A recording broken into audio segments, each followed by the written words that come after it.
fifaliana ho ahy tandrina sofirina ramboarosaona no tafahoana aminareo indray amin'izao fandarana azo antoka fa navoto amin'i Kristy. Fahasoavan'Andriamanitra ny eo amintsika rehetra dia mba ho tanteraka amintsika koa ny fikasany zay antony nahatonga azy namempamonjy azo antoka dia Jesosy Kristy avy a Nazareta, araka ny tenin'Andriamanitra hoe fa toy izao no nitiavan'Andriamanitra izao tontolo izao, nomeny ny zanany lahy tokana mba tsy ho very zay rehetra mino azy fa hanana fiaina mandrakizay. Fa Andriamanitra tsy naniraka ny zanaka ho amin'izao tontolo izao hanameloko izao tontolo izao fa mba hamonjeny izao tontolo izao, araka voasoratra amin'ny Jaona 4:9-10. Ary satria moa ny tenin'Andriamanitra no azavaina ary ampitaina amintsika koa izay tian'Andriamanitra fantatsika dia hivavakitsika.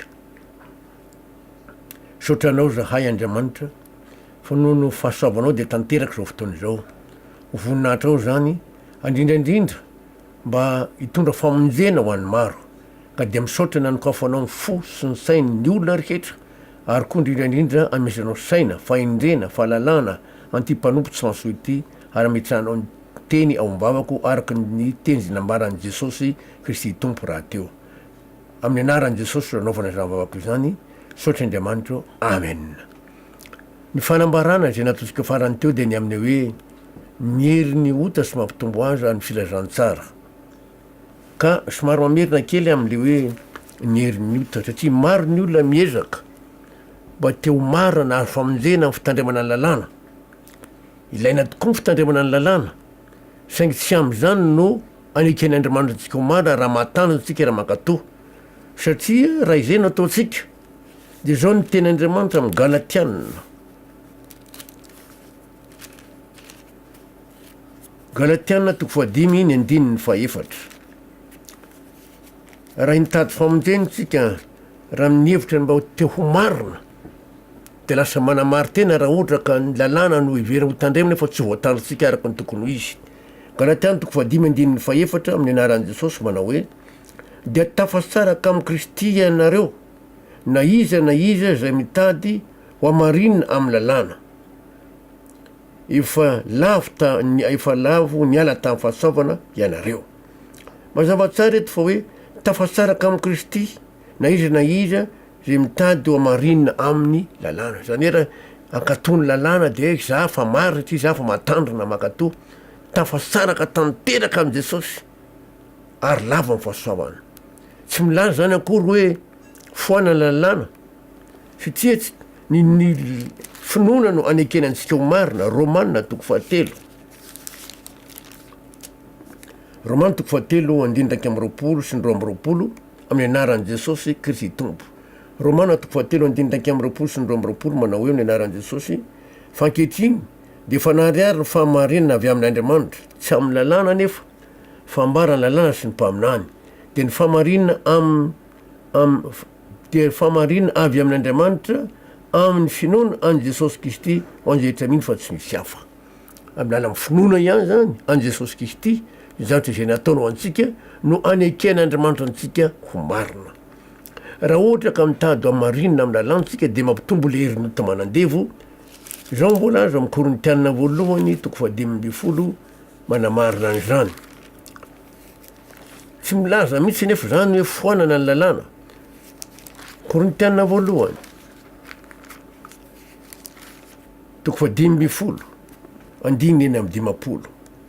Korintiana 1:12 amin'ny anaran'i Jesosy manao hoe fa ny ota no fanondrona ny fahafatesana ary ny lalàna no herin'ny ota.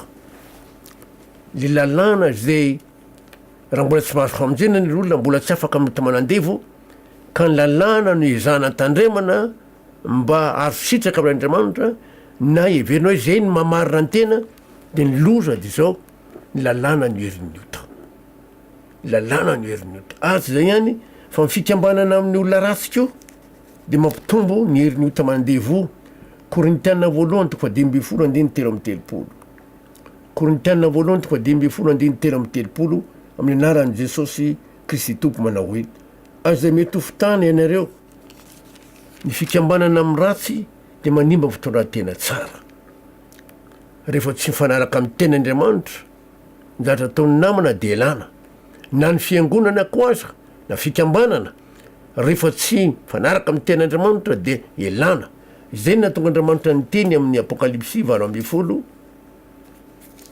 andininy faefatra.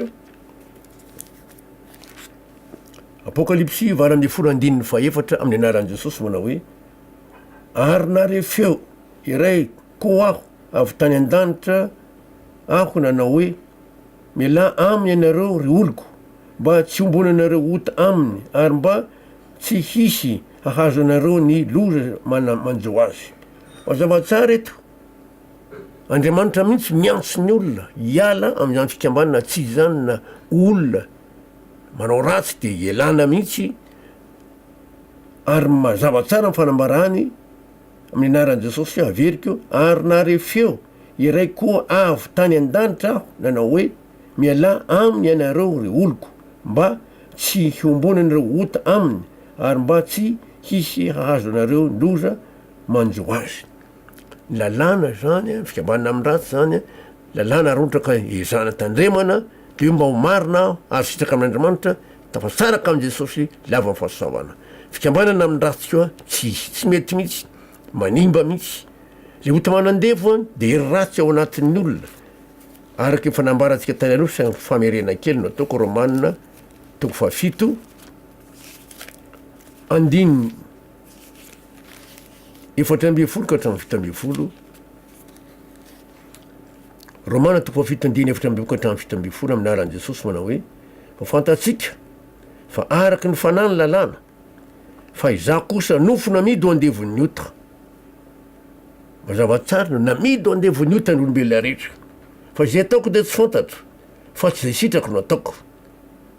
Mazava tsara fa le olona zany manao zavatra tsy araky ny sitrany. Fa izay ataoko de tsy fantatro fa tsy zay sitrako no ataoko fa izay halako no ataoko. Fa raha manao ny tsy sitrako aho de manaiky fa tsara ny lalàna. Ary amin'izany tsy zaho ntsony manao izany fa ny ota zay mitoetra ato amiko. Zero tsara ato anatiko. Misy hery zany ao anatin'ny olona ota manandevo ny anarany. Ino manosika ny olona zavatra tsy sitrany, zavatra tsy ankasahany de ataony.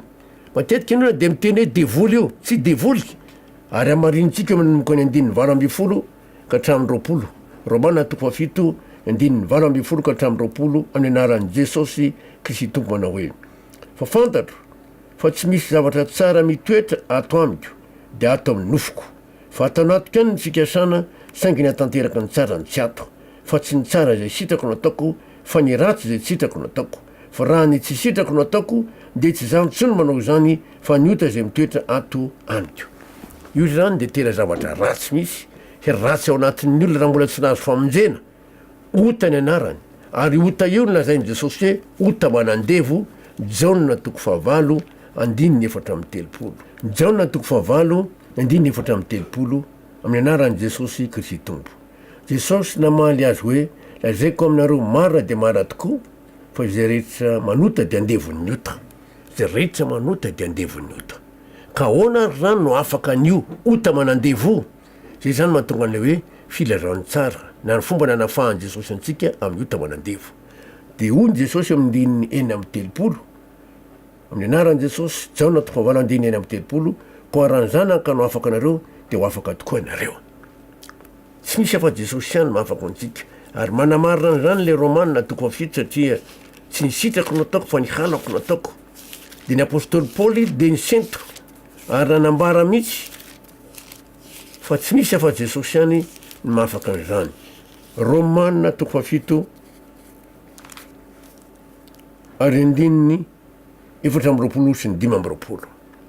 Romanina 7 andininy 4:20 sy ny 5:20 amin'ny anaran'i Jesosy manao hoe indrisy olo mahagnitra aho, iza no afaka aminy ty tena mifahafatesany ty? Misaotra n'Andriamanitra aho amin'ny alalan'i Jesosy Kristy tompontsika. Koa raha ny amiko de mankatony lalàn'Andriamanitra aho amin'ny saiko fa lalàn'ny ota kosa amin'ny nofoko. Mazava tsara ny teny hoarin'ny apôstôly Paoly raha nitsindrin'ny fanamasina izy amin'ny fahafatesana. Ny tenany zay andevoziny ota, izy no afaka amin'ny tena mifahafatesany ty. Saotra n'Andriamanitra aho amin'ny alalan'i Jesosy Kristy tompo rery ihany. Koa raha ny amiko izy de zao mankatony lalàn'Andriamanitra amin'ny saiko fa ny nofo kosa lasa mankatona ny lalàn'ny ota. ka ahoana zany natonga antsika ho afaka am'le ota manandevo. Misy satra tsy maintsy nataon'Andriamanitra aloha. Voalohany efa fantatsika hoe fa toy izao no nitiavan'Andriamanitra zao tontolo zao nomeny ny zanany laha tokana mba tsy ho very rehetra mino azy fa hanana fiaina mandrakizay. Fa Andriamanitra tsy naniraka ny zanaka ho am'izao tontolo zao hanameloko zao tontolo zao fa mba amonjeny zao tontolo zao. Jaona 3:9 ka 10. Avy eo indray mbola nisy satra nataon'Andriamanitra indray. Inany nataony mba hatanteraka zany fanafahana ny ota manandevo zany de Korintianina voalohany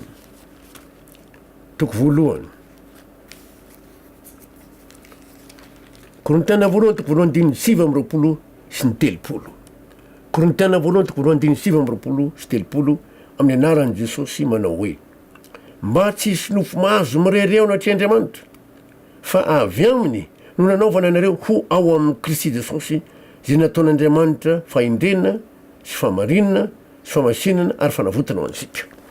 Nataon'Andriamanitra atao amin'i Jesosy ny olona izao tontolo zao mihitsy mba ho hiara-vombo amin'i Jesosy.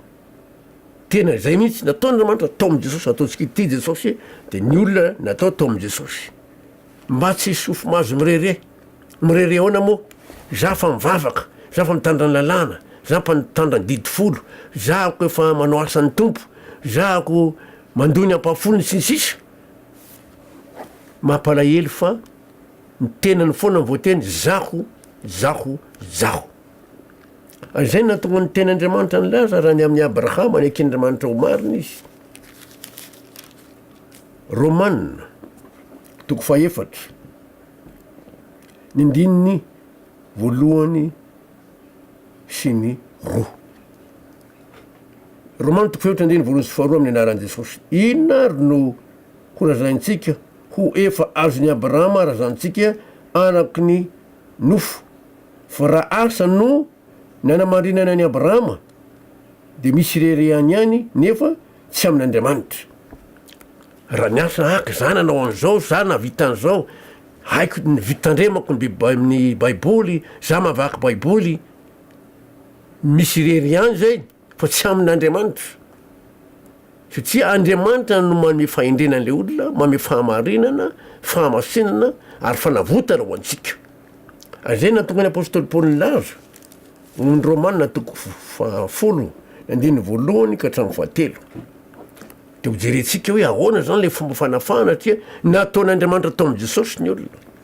Romanina 10 andininy 1 ka 3 amin'ny anaran'i Jesosy hoe ry rahalahy ny riny foko sy ny angatahako amin'Andriamanitra ho an'ny reny dia famonjena fa vavolombelony reny aho fa mazoto ho an'Andriamanitra izy saingy tsy araky ny fahalalana. Fa satria tsy nalala ny fahamarina avy amin'Andriamanitra izy ka mitady hanamarina ny teniny de tsy nanaiky ny fahamarina avy amin'Andriamanitra. Lasa manamary tena le olona. Za fa mivavaka, za fa mazoto mandeha anaty trano fivavahana, za fa mpandray fanasan'ny tompo, za mitandra ny didin'Andriamanitra, zako mandony ampafolony rehetra, zaho mamangy ny olona rehetra, zako voalaza. Fa tsy Andriamanitra mihitsy no mahazo voninahitra am'zay fanambarana zay. Ary zay zany natonga amin'ny fanambarana teny vakitsika teo hoe fahamarina avy amin'Andriamanitra no tian'Andriamanitra ho eketsika. Famonjena avy amin'Andriamanitra amin'ny lalan'i Jesosy ny tian'Andriamanitra ho eketsika. Inotsika. Fa raha avy amintsika, tsika nofo malemy, feno fahotana, ny zavatra avoaka avy ao amintsika zany lasa freriana, fitiavatena, fanamarinantena. Ka tsy eken'Andriamanitra i zavatra zay. Dinga eo raha tsika nataon'Andriamanitra atao amin'i Jesosy. Rehefa natao atao amin'i Jesosy ny mpanota rehetra na hoe izao tontolo zao nga de zao ny ten'Andriamanitra amin'ny Isaia 3:10. De vakitsika zany Isaia 3:10 zany. Ahitantsika ny zavatra nambara rehefa nataon'Andriamanitra atao amin'i Jesosy izao tontolo zao. Isaia 3:10 ary ny andininy 12 tapany faharoa amin'ny anaran'i Jesosy. Isaia 3:10 andininy 12 tapany faharoa amin'ny anaran'i Jesosy Kristy tompo. Ary natao ho isan'ny mpanota izy, eny izy no nitondra ny fahotany maro.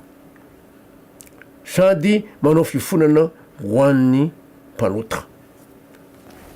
Natao tao am' Jesosy ny mpanota rehetra miaraka amin'ny fahotany olombelona rehetra, tsy ny fahotana ihany fa hatramin'ny aretina ary ozona. Natao isan'ny mpanota izy nitondra ny fahotany maro. Ao amin'ny Isaia 3:10 ihany de voalaza ny ao 9 ka hatramin'ny 9. Isaia 3:10 ka hatramin'ny 9 amin'ny anaran'i Jesosy. Nitondra ny aretintsika tokoa izy sady nivetra ny fahoriantsika. Kanjo isika kosa ranao azy ho nokapona sy nasian'Andriamanitra ary nampahoriana. Mitondra ny aretintsika tokoa izy, vetra ny fanahitana antsika rehetra izy araka voalaza amin'ny Baiboly ity ary, sady nivetra ny fahoriantsika. Sika olombelona efa nietrehitra hoe voaoziny io, nokapon'Andriamanitra io, nampahoriana izy noho ny amin'ny zaho sy anao natao tao amin'i Jesosy miaraka amin'ny fahotantsika ary ny aretintsika. Zao koa ny voalaza eo amin'ny 5 amin'ny anaran'i Jesosy. Nefa izy de voalefona noho ny fahatsontsika sy nolefonina noho ny helitsika. Noho ny fahotantsika no natonga azy nokapona karvasina, nolefona noho ny helitsika. Ny fampahoriana nazontsika fihavanana no namelezana azy ary nidiakapoka taminy no nasanantsika. Mba tanteraka fanasantsika na ara-panahy na ara-nofo nokapona karvasiny Jesosy naratra rotorotika mihitsy araka ny tenin'Andriamanitra. Ndiny ny fahenina, isika rehetra de samy efa nany tahaka ny ondry, samy efa nivilo amin'ny lalantsika hafa sika rehetra, ary nataony ave nihatra tamin'ny avokoa ny helitsika rehetra. Nahatra tamin'i Jesosy avokoa Andriamanitra nanatanteraka izany, nahatra Andriamanitra tao amin'i Jesosy avokoa ny vokatry ny helitsika rehetra, samborona, nitsaraina, nendrikendena, no elohana, no arabena, nasiana antotondry, nasiana satroka tsilo, ary farany de nombona teo amin'ny fijaliana. Ny andininy fahafito, Isaia 3:17 amin'ny ara Jesosy, nampahoriana izy nefa nanitry tena ka tsy niloabava, de tahaka ny zanak'ondry entiny ho vonoina sy tahaka ny ondry vavy izay mona eo anatrehan'ny mpanety azy, eny tsy niloabava izy. Ny eken'i Jesosy daholo na zatra natao tamin'ny rehetra nampiandratsika hoaky sy ho anao nanao vaizay, nandony sarytsika rehetra izy. Nahatra n'Andriamanitra tamin'ny avokoa ny helitsika rehetra. Nafaka ny ota mandeva izay, tsy mbola nafaka ny ota manandeva izay. De inona ny zavatra nitranga? Galatianina. De misy fanambarana amin'ny Galatianina ho an'izao tontolo zao mihitsy zany nanaovan'Andriamanitra an'izy ity, ka zay mino satria zay mihitsy ny teny fa toy izao no nitiavan'Andriamanitra zao tontolo zao, nomeny ny zanany latokana mba tsy ho very rehetra mino azy fa nafiana mandrakizay. Ka amin'ny Galatianina zany, satria zao tontolo zao no men'Andriamanitra nanomezan'Andriamanitra an' Jesosy. Zao voalaza ary Galatianina 4:9 ary 4:10. Galatiana 4:4 amin'ny anaran'i Jesosy.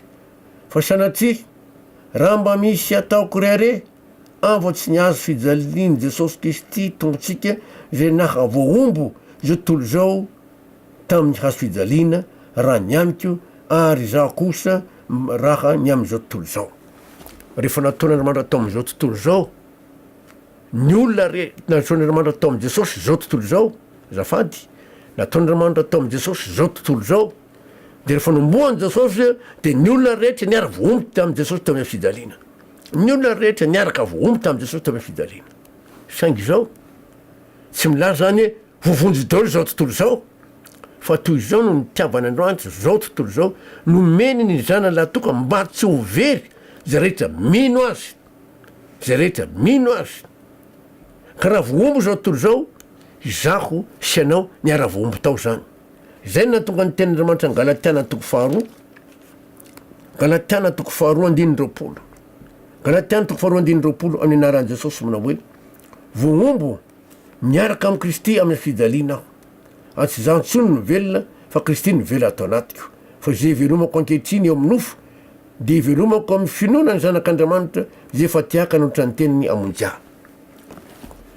raha izao tontolo zao niara-vomby tao am' jesosy satria natao tao am' jesosy zao tontolo zao zaho sy anao koa zao niara-vomby tao am' jesosy fa mitondra ina ho antsika zay satria mazava tsara ny teny eto hoe vomby miaraka amy kristy amy fidaliana aho de misy teny hoe tsy za tsony ny velona fa kristy ny vela atao anatiko zany hoe tsy zaho le andevozy nyota tsony ny velona fa tsy jesosy ny vela atao anatiko fa ahoany zany tondra inona moa zany hoe miaraka vomby tamy jesosy teo amin'ny afidaliana zaho sy anao zao tontolo zao ka zay mino ny vokatry zay zavatra tsy ny asan'zay de azo fiaina mandrak'zay tsy ho vely fa tsitsika ary ny romanina toko fahenina romanina toko fahenina ny andininy enina sy ny fito romanina toko fahenina andininy enina sy ny fito ovakitsika io ary ovakitsika koa amin'ny teny frantsay satria ilaina mihitsy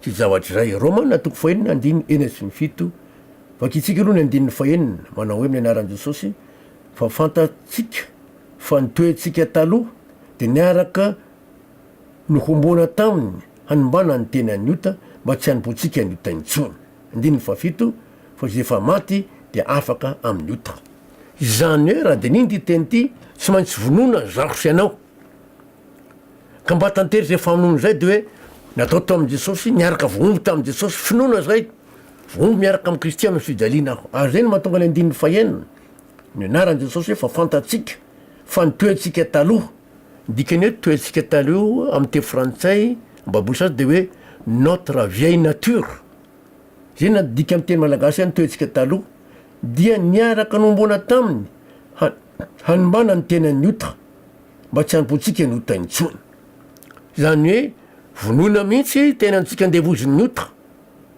tsy maintsy maty io fa raha tsy maty io tsy afaka ny ota manandevo hanimbana ny tena ny ota mba tsy hanompotsika intsony mba tsy atoko antsika ho andevo ny ota intsony zay ny tena marina te frantsay moa de manazava an'zany Romains chapitre 6 verset 6 Romains chapitre 6 verset 6 nous lisons au nom de Jésus-Christ. Romains chapitre 6 verset 6 sachant que notre vieil homme a été crucifié avec lui afin que le corps du péché fût détruit pour que nous ne soyons plus les esclaves du péché. Mazava tsara le teny eto hoe raha ny te frantsay de mazava tsara hoe sachant que notre vieil homme le olona atsika taloha amy teny frantsay sasany de hoe notre vieille nature zay ny nadika amy teny malagasy hoe nitoetsika taloha averiko le vaky teniny Romains chapitre 6 verset 6 au nom de Jésus-Christ sachant que notre vieil homme a été crucifié avec lui afin que le corps du péché fût détruit pour que nous ne soyons plus les esclaves du péché. Tsy maintsy vonona zany le tena antsika andevoziny ota mba tsy hatonga antsika ho andevony ota intsony zay mivolaza eo amy teny malagasy moa de mazava tsara koa hoe fa fantatsika fa nitoetsika taloha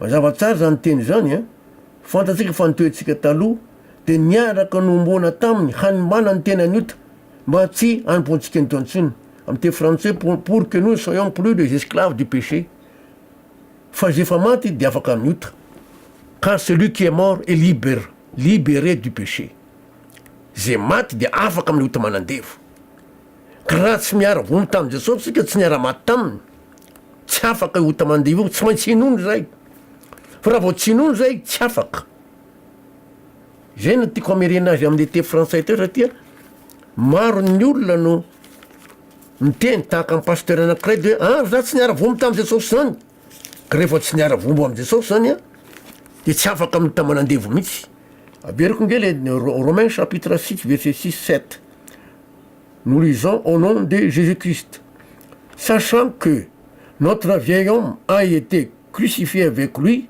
afin que le corps du péché fût détruit pour que nous ne soyons plus les esclaves du péché car celui qui est mort est libéré du péché. Mazava tsara zay maty de afaka amy ta mandevo ambaboly sasany izy manao hoe celui qui est mort est libre du péché afaka am'le fandevozany io zany hoe raha vo niara vombo tamin' jesosy niara maty taminy miala le ota manandevo fa raha zay tsy miaraka am' jesosy mihitsy zay no mahatonga ny teny amin'ny romana toko fahinandininy fahavalo romana toko fahinandininy fahavalo amin'ny anaran'i jesosy manao hoe ary raha niara-maty tamin'i kristy isika de mino fa hiara-belona aminy ko isika zay olona niny ao fa niara-maty am' jesosy no hiara-belona aminy de vakitsika ndray ny romana toko fahinandininy valo amby folo romana toko fahinandininy valo amby folo amin'ny anaran'i jesosy ary rehefa natao afaka tamin'ny oty ianareo de tonga mpanompo ny famarinana ny tena mara de andevo ny famarinana satria am'te français de lazay mihitsy hoe esclave de la justice. Romains chapitre 6 verset 18. Romains chapitre 6 verset 18, nous lisons au nom de Jésus-Christ.